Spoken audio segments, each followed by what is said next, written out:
Haini hai Khoroktham, Bangladesh Rohingya manjak phiukha Agartala Rail Police ni saitok manungbai. Oktomani bisingtei sai manjak kha Kokti salo salbrumni hai thangphai engnai rail no Agartala Rail Police checking khaitani wo Khoroktham no jongkha khaiwo borok mangsasuk hanai tei amobai no Rail Police tei salthang police ni saitok bari bai borokno sungphaina ke thai manjak kha borok bisi kedek masakang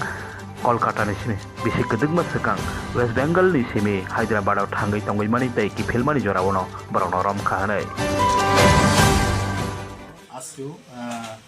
যে দূরপাল্লার ট্রেনগুলো যা প্রায় মুহূর্তে আমরা checking করি তো আজকেও সকাল প্রায় 7:45-এর দিকে আমরা যাত্রী প্যাসেঞ্জারগুলি চেকিং করছিলাম তো এমন সময় আমরা চারজনকে মানে নোটিশ করি একটু সন্দেহভাজনক তাদের গতিবিধি তারপর আমরা চারজনকে ডিটেইন করি ওই স্পটে আগরতলা রেল স্টেশনের যে মেইন গেট প্ল্যাটফর্মের এন্ট্রি গেট তো তাদেরকে জিজ্ঞাসাবাদ করে প্রথমে জানতে পারলাম যে তারা রোহিঙ্গা এবং তারা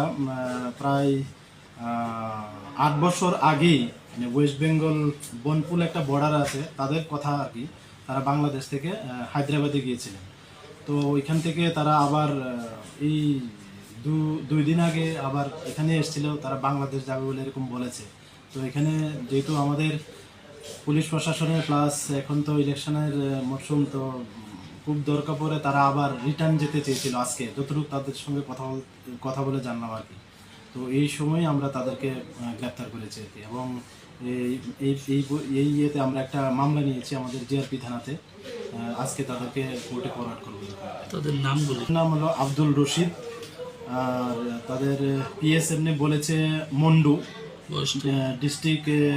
আইকুব মায়ানমারের আর আব্দুল রশিদের বয়স 24 সবার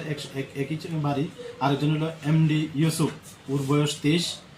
আর 3 নম্বর যিনি আছেন উনি হলো এমডি হামিদ হোসেন ওনারও 23 বছর আর এই তিনজনই আর কি